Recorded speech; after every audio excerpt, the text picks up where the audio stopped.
রোহিত অধ্যাদেশ নিয়ে বিভ্রান্তি না ছড়ানোর আহ্বান সরকারের।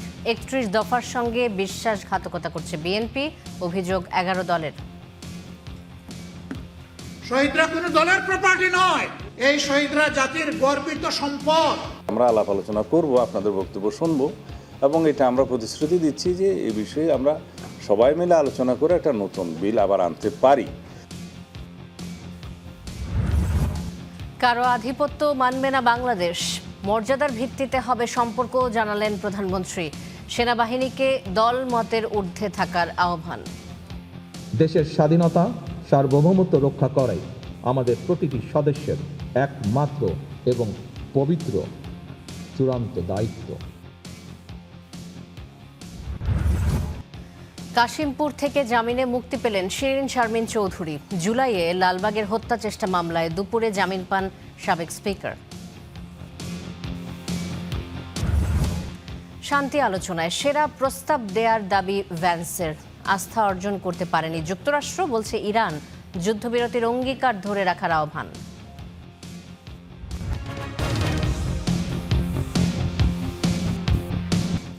শুভেচ্ছা স্টার নিউজ প্রাইমের সঙ্গে আমি শান্তা শার্লিন।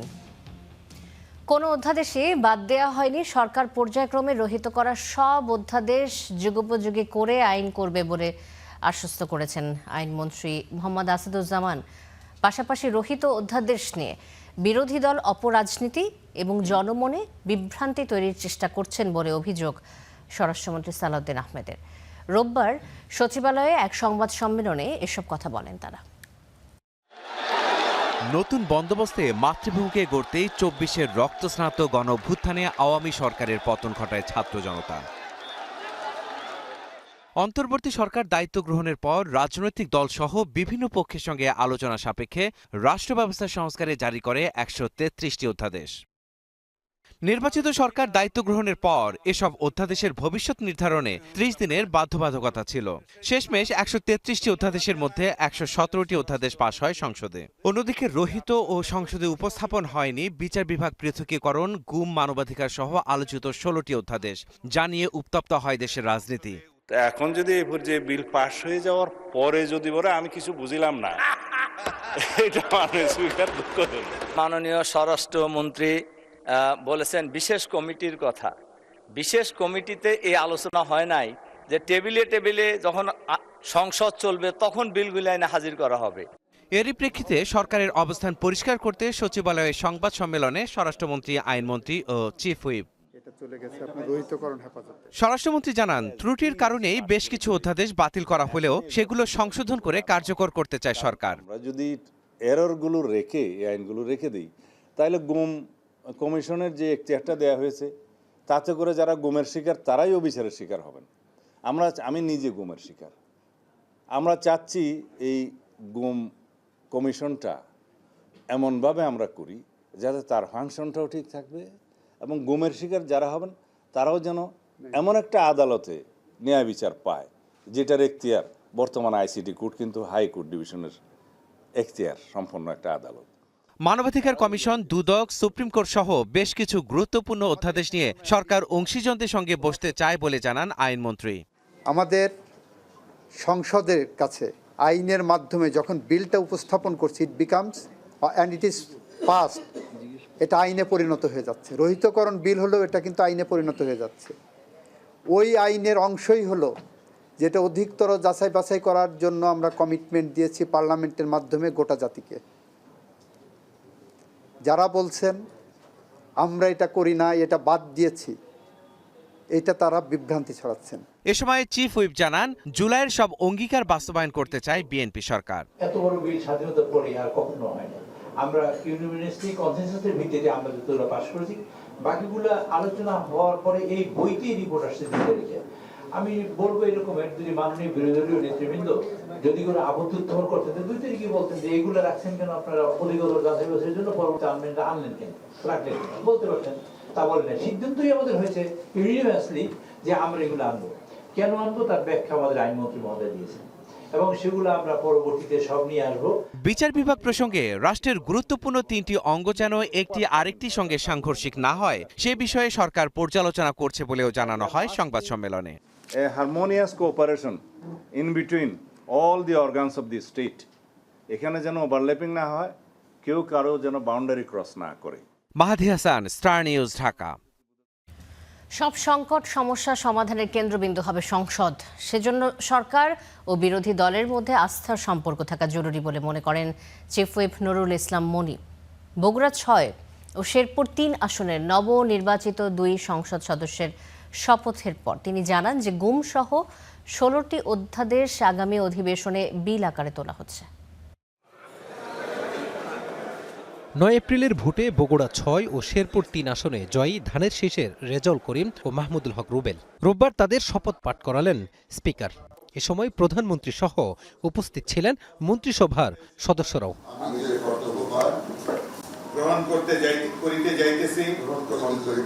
পরে নবনির্বাচিত 2 এমপি জানান দেশ ও জনগণের উন্নয়নে কাজ করবেন তারা। সংসদে তুলে ধরবেন নিজ সংসদীয় এলাকার সংকট সমস্যার কথা। অগ্রাধিকার ভিত্তিতে বগুড়ার আমরা কাজগুলো করতে চাই।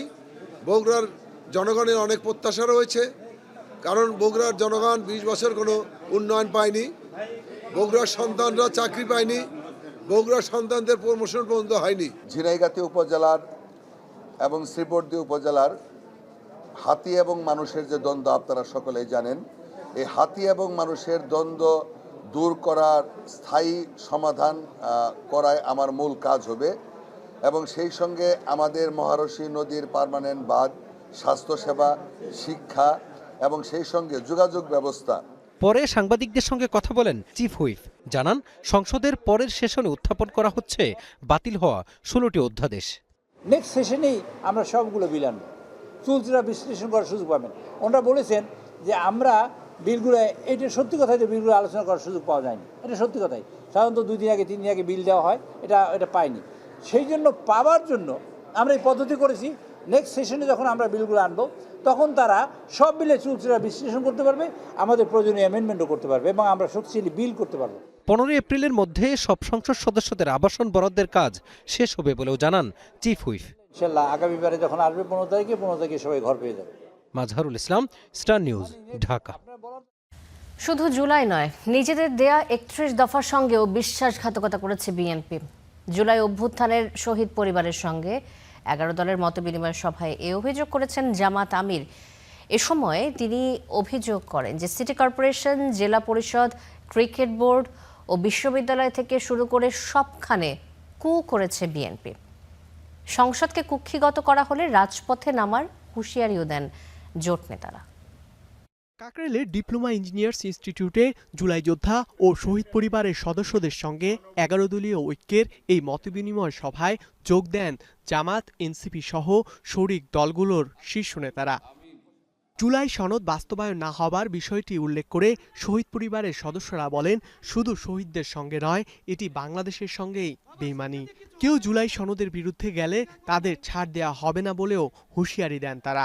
জুলাই সনদটা বাস্তবায়ন না হয় তাহলে আমার মনে হয় যে আমাদের সকল শহীদ পরিবারের সাথে বেইমানি করা হবে। পুলিশ দিয়ে হামলা করার চেষ্টা করে, আমরা দেখব কোন পুলিশ আমাদের বুকে গুলি চালায়। বর্তমান সরকার শহীদ পরিবারগুলোর খোঁজ নিচ্ছে না বলেও অভিযোগ করেন তারা। আজকে যেই পার্লামেন্টে আপনারা বসে আছেন, যাদের রক্তের বিনিময়ে বসে আছেন, সেই সংসদের উচ্চ কক্ষে আমরা শহীদ পরিবারের প্রতিনিধিত্ব চাই। আপনারা ঐক্যমত হয়ে রাজপথে নামেন, যে আপনারা যদি না করেন আমরা সরকার বিরোধী আন্দোলন করতে প্রস্তুত। মতবিনিময় সভায় এনসিপি আহ্বায়ক নাহিদ ইসলাম বলেন, আরেকটি গণ আন্দোলন ছাড়া সংস্কার বাস্তবায়ন করবে না সরকার। সংসদকে কুক্ষিগত করা হলে 11 দলীয় জোট রাজপথে নামার প্রস্তুতি নেবে বলেও জানান তিনি। এবার রাজপথে আমরা নামবো ব্যর্থ হওয়ার জন্য না, অর্ধেক সফল হওয়ার জন্য না, সম্পূর্ণভাবে সফল হওয়ার জন্যই আমরা এবার রাজপথে নামবো। সরকারের বিরুদ্ধে অভিযোগ করে জামাতের আমির বলেন, তারা জাতির সঙ্গে প্রতারণা করে তাদের যাত্রা শুরু করেছে। বিএনপি ওয়াদা দিয়েছিল 31 দফা সংস্কারের কথা বারবার বলে, এর প্রথম দফাই ছিল সংবিধান সংস্কার করবে তারা। এখন তারা তার বিপক্ষে অবস্থান নিয়েছে। সুতরাং তারা শুধু জাতির সাথে না, তাদের যে সংস্কারের দফা সেইটার সাথেও তারা কিন্তু বিশ্বাসঘাতকতা করছে।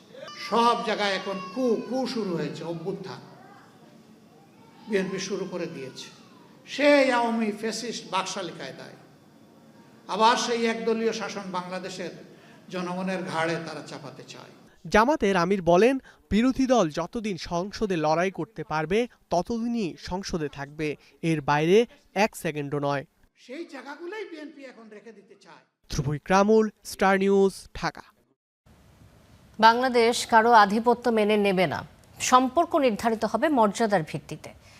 সকালে ঢাকা সেনানিবাসে সশস্ত্র বাহিনীর দরবারে যোগ দিয়ে কথা জানান প্রধানমন্ত্রী। এ সময় 5 আগস্ট পরবর্তী দেশে সেনাবাহিনীর ভূমিকার প্রশংসা করে দল মতের ঊর্ধ্বে থেকে দেশের স্বার্থকে প্রাধান্য দেওয়ার আহ্বানও জানান তিনি। প্রধানমন্ত্রী হিসেবে দায়িত্ব গ্রহণের পর প্রথমবারের মতো সশস্ত্র বাহিনীর দরবারে যোগ দেন তারেক রহমান। ঢাকা সেনানিবাসের সেনা প্রাঙ্গণ মিলনায়তনে ছিল দরবারের আয়োজন।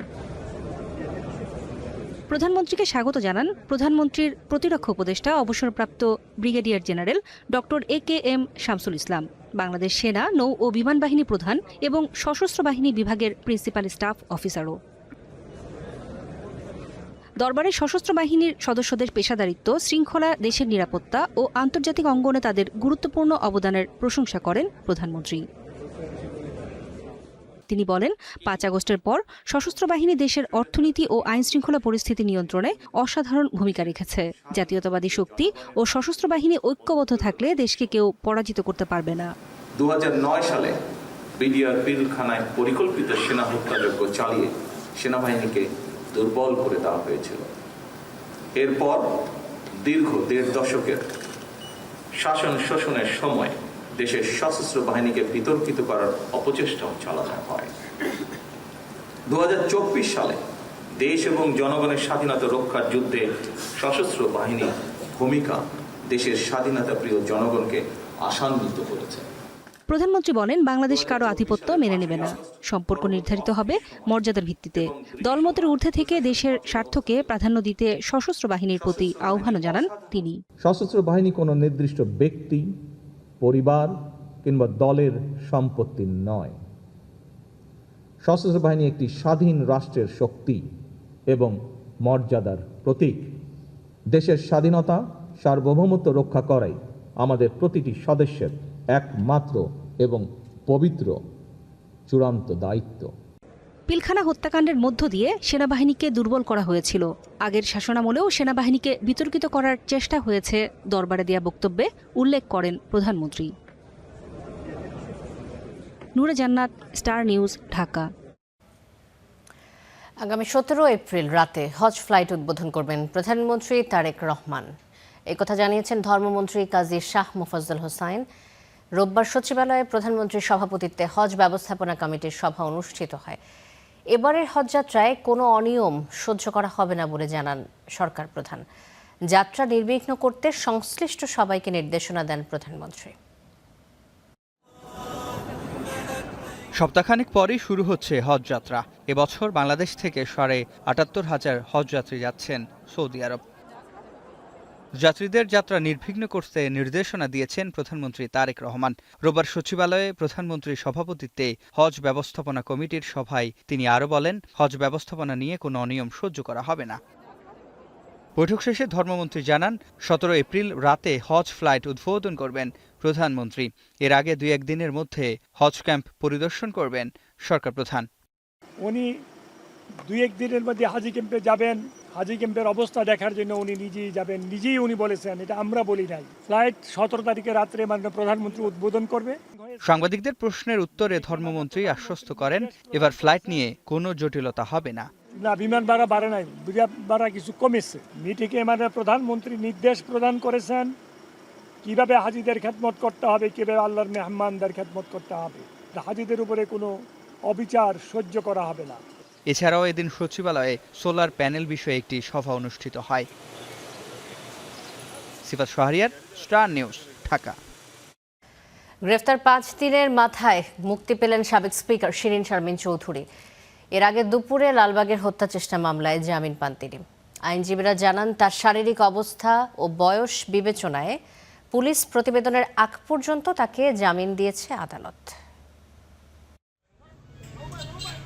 সন্ধ্যা 6টার দিকে কাশিমপুর মহিলা কারাগারে জামিন আদেশ পৌঁছানোর পর মুক্তি মেলে ক্ষমতাচ্যুত আওয়ামী লীগ সরকারের স্পিকার শিরীন শারমিন চৌধুরীর। কারাগারের ভেতর থেকে সাদা একটি প্রাডো গাড়িতে করে তাকে নিজ বাসায় নিয়ে যান তার পরিবারের সদস্যরা। এর আগে দুপুরে ঢাকার আদালতে শুনানি হয় জুলাই আন্দোলনে শাহবাগে আশরাফুল হত্যা চেষ্টা মামলার। শুনানি শেষে শিরিন শারমিন চৌধুরীকে জামিন দেন আদালত। ওনার স্বাস্থ্যগত গ্রাউন্ডস আমরা নিয়েছি, ওনার স্বাস্থ্যগত কারণ এবং ওনার ক্লিন ইমেজ এই প্রসঙ্গে এসেছে। মাননীয় আদালত আমাদের দাখিল করা গ্রাউন্ডসগুলিতে সন্তুষ্ট হয়ে ওনাকে জামিন দিয়েছেন এবং এর জন্য আমরা আদালতের কাছে খুবই কৃতজ্ঞ।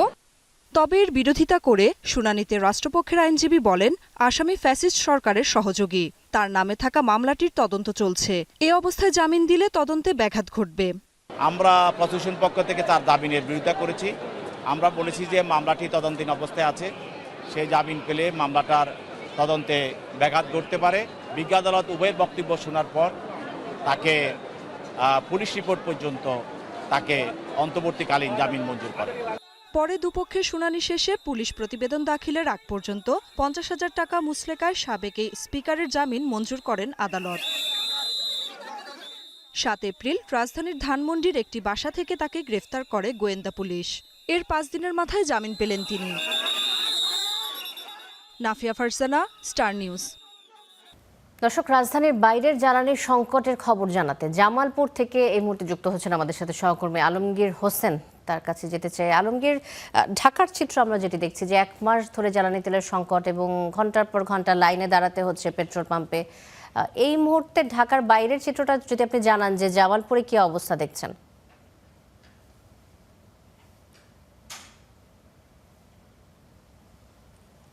শান্তা, ঢাকা তথা সারা দেশের মতোই কিন্তু একই চিত্র জামালপুরে। গত বেশ কিছুদিন যাবৎ এই তেলের তীব্র সংকট তৈরি হওয়ার পর থেকে কিন্তু আমরা দেখেছি যে জামালপুরের যেসব আসলে বিশেষ করে বাইক চালক রয়েছেন তাদের মধ্যে কিন্তু এই তেলের একটি ব্যাপক সংকট আমরা লক্ষ্য করতে পেরেছি। প্রতিদিন সকালে বিশেষ করে বাইক চালকরা প্রায় প্রতিটি পাম্পে, বিশেষ করে যখন যে পাম্পে তেল দেওয়া হয় সে পাম্পে কিন্তু তারা দীর্ঘ লাইনে দাঁড়ায়, ঘন্টার পর ঘন্টা দাঁড়িয়ে থেকে কিন্তু তারা আসলে তেল সরবরাহ করছেন। আমি যদি আপনাকে জামালপুরের আজকের পরিস্থিতি বলি, যে আজকে সকাল থেকে আমরা যে কয়েকটি ফিলিং স্টেশন এবং তেলের যে ডিলার পয়েন্ট রয়েছে সেখানে আমরা ঘুরে দেখেছি যে তেলের যে সংকট তা কিন্তু আগের মতো রয়েছে। বিশেষ করে অকটেন নেই বললে চলে, আর পেট্রোল যা পাওয়া যাচ্ছে তা কিন্তু আসলে যারা আসলে পেট্রোল নিতে আসছেন তাদের কিন্তু আসলে ঘন্টার পর ঘন্টা অপেক্ষা। এই শহরে সব থেকে বড় এবং ব্যস্ত ফিলিং স্টেশন আপনি দেখতে পাচ্ছেন এখন কিন্তু আসলে ডিজেল দেওয়া হচ্ছে। সকাল থেকে শুরু করে সন্ধ্যা 6টা পর্যন্ত কিন্তু এখানে পেট্রোল দেওয়া হয়েছে। তো আমি এইখানে যে চিত্রটি লক্ষ্য করতে পেরেছি যে আজ সন্ধ্যা থেকে আমি অবস্থান করছি। বিশেষ করে কৃষকদের মধ্যে কিন্তু একটি পেট্রোল দেওয়ার যে আমরা তীব্র লক্ষ্য করতে পেরেছি। এখন অনেক কৃষক আমরা দেখতে পাচ্ছি তারা কিন্তু ঘুরে এই পেট্রোল সংগ্রহ করার চেষ্টা করছেন। পাশাপাশি ডিজেল চালিত যেসব গাড়ি রয়েছে, বিশেষ করে বাস, ট্রাক, তাদের দীর্ঘ সারিও আমরা এখানে যেসব গাড়ি রয়েছে বিশেষ করে বাস, ট্রাক, তাদের দীর্ঘ সারিও আমরা এখানে লক্ষ্য করতে পেরেছি। আর জেলা প্রশাসন থেকে আমরা যে বিষয়টা লক্ষ্য করেছি তারা কিন্তু তদারকি করে যাচ্ছেন। প্রতিটি ফিলিং স্টেশনের জন্য একজন করে ট্যাগ অফিসার পর্যন্ত নিয়োগ দেওয়া হয়েছে। আর জেলা প্রশাসন থেকে প্রতিদিন তারা তেলের হিসাব রাখছেন। প্রতিটি ফিলিং স্টেশন থেকে শুরু করে তেলের ডিলার পয়েন্ট, খুচরা বাজার তারা অভিযান পরিচালনা করছেন। কোথাও কোনো অসংগতি তেলের মজুত এবং বেশি দামে যদি কোথাও বিক্রি হয়ে থাকে সেখানে তারা দ্রুত সময়ের মধ্যে মোবাইল ফোনের মাধ্যমে কিন্তু ব্যবস্থা নিচ্ছে। শান্তা। আলমগীর, ধন্যবাদ আপনাকে। আলমগীর হোসেন জামালপুর থেকে জ্বালানি সংকটের খবরাখবর জানাচ্ছিলেন আমাদেরকে সেখান থেকে। যাচ্ছি পরের খবরে। সাবেক আইনমন্ত্রী শফিক আহমেদ মারা গেছেন। সন্ধ্যা 6:45-র দিকে রাজধানীর বাংলাদেশ মেডিকেলে চিকিৎসাধীন অবস্থায় 89 বছর বয়সে মৃত্যু হয় তার। সোমবার সুপ্রিম কোর্টে জানাজা শেষে আজিমপুর কবরস্থানে তাকে দাফন করা হবে। বার্ধক্যজনিত কারণে অসুস্থ হয়ে পড়লে শনিবার হাসপাতালে ভর্তি করা হয় সুপ্রিম কোর্টের প্রবীণ এই আইনজীবীকে। শফিক আহমেদ 2009 সালের জানুয়ারি থেকে 2014 সালের জানুয়ারি পর্যন্ত আইনমন্ত্রীর দায়িত্ব পালন করেন। তবে তিনি ছিলেন টেকনোক্র্যাট মন্ত্রী। তার জন্ম 1937 সালে কুমিল্লায়। 1967 সালে লন্ডনের কিংস কলেজ থেকে LLM ও লিঙ্কনস ইন থেকে বার অ্যাট ল ডিগ্রি লাভ করেন তিনি। বাংলাদেশ বার কাউন্সিলের সাবেক ভাইস চেয়ারম্যান ও সুপ্রিম কোর্ট আইনজীবী সমিতির সভাপতিও ছিলেন তিনি। আজ 5:30-6টার মধ্যে তিনি আমাদের ছেড়ে চলে গেছে। আমার বোন সিঙ্গাপুরে থাকি, সে আজকে রওনা দেবে। তবে সকালে আসলে আমাদের জানাজা হাইকোর্টে আমরা করবে। আমাদের একটা লয়ার আছেন তাদের জন্য একটা হাইকোর্টে করবো। এখনো যেহেতু আমার বোন আসেনি আজকে ডিসিশন নেওয়া হবে। দেশবাসীর কাছে দোয়া প্রার্থনা করছি আর যেন আজকাল সম্ভব হয়। কুষ্টিয়ায় ধর্ম অবমাননার অভিযোগে দরবার প্রধানকে হত্যার ঘটনায় এখনও মামলা হয়নি। ঘটনাস্থল পরিদর্শন শেষে খুলনা রেঞ্জের অতিরিক্ত ডিআইজি জানান, কোনো অবস্থাতে আইন নিজের হাতে তুলে নেওয়ার সুযোগ নেই। এদিকে ময়নাতদন্ত শেষে চিকিৎসক জানান যে অতিরিক্ত রক্তক্ষরণেই মৃত্যু হয়েছে শামীমের। কুষ্টিয়ার দৌলতপুর উপজেলার ফিলিপনগরে এখন থমথমে অবস্থা। কড়া পাহারায় আইন শৃঙ্খলা বাহিনী।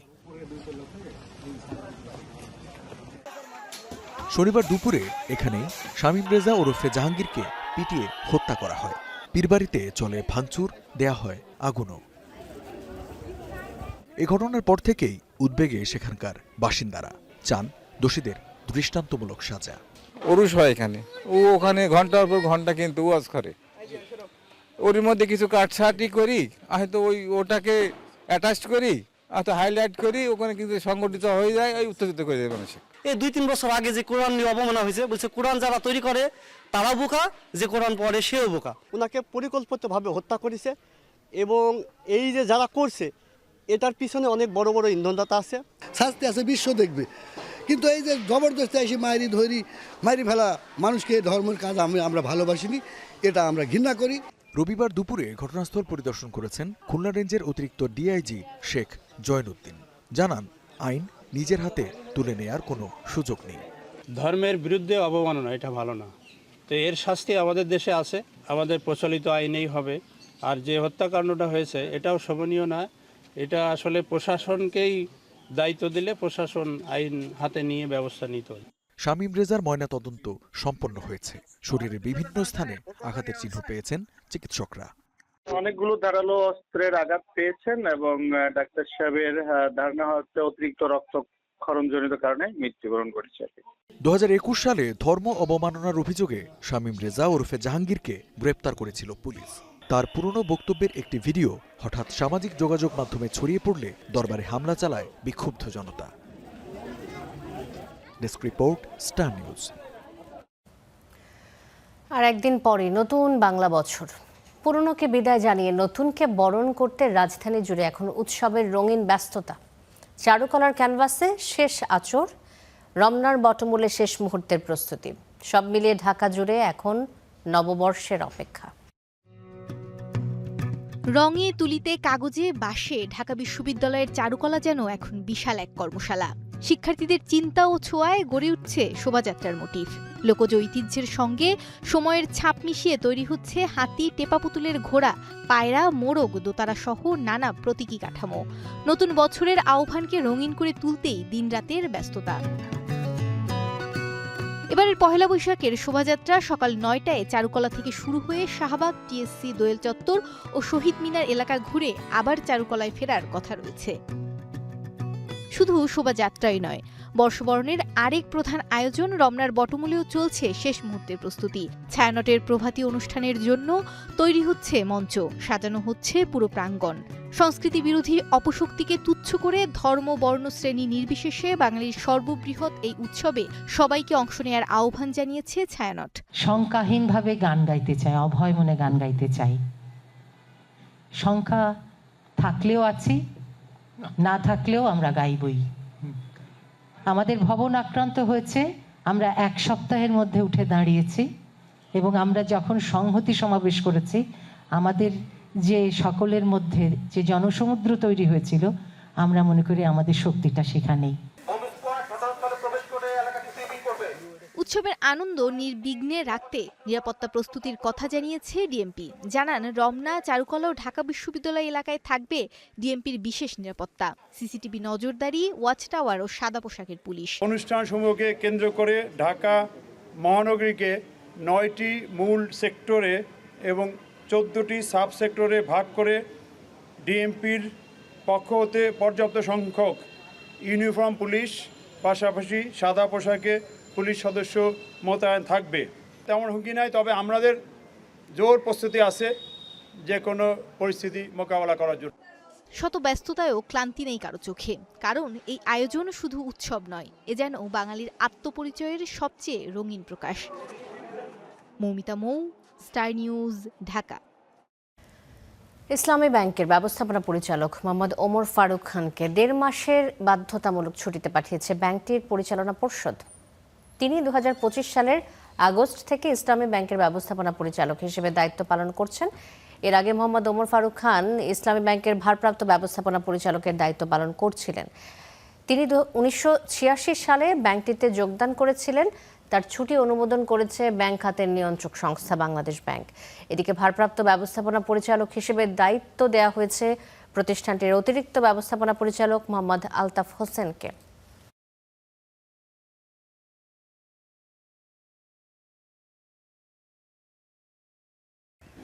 ইসলামাবাদে ইরান যুক্তরাষ্ট্র শান্তি আলোচনা ব্যর্থ হওয়ায় ক্ষুব্ধ মার্কিন প্রেসিডেন্ট ডোনাল্ড ট্রাম্প।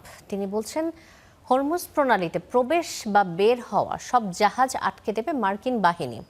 এছাড়া ইরানকে তেলা জ্বালানিবাহী জাহাজকে আন্তর্জাতিক জলসীমায় আটকে দেওয়ার নির্দেশও দিয়েছেন মার্কিন নৌবাহিনী। ঘোষণার সঙ্গে সঙ্গে এই নির্দেশ কার্যকর হবে বলেও জানিয়েছেন মার্কিন প্রেসিডেন্ট। নিজের সামাজিক যোগাযোগ মাধ্যম ট্রুথ সোশ্যালে দেওয়া এক পোস্টে এসব কথা জানান ডোনাল্ড ট্রাম্প।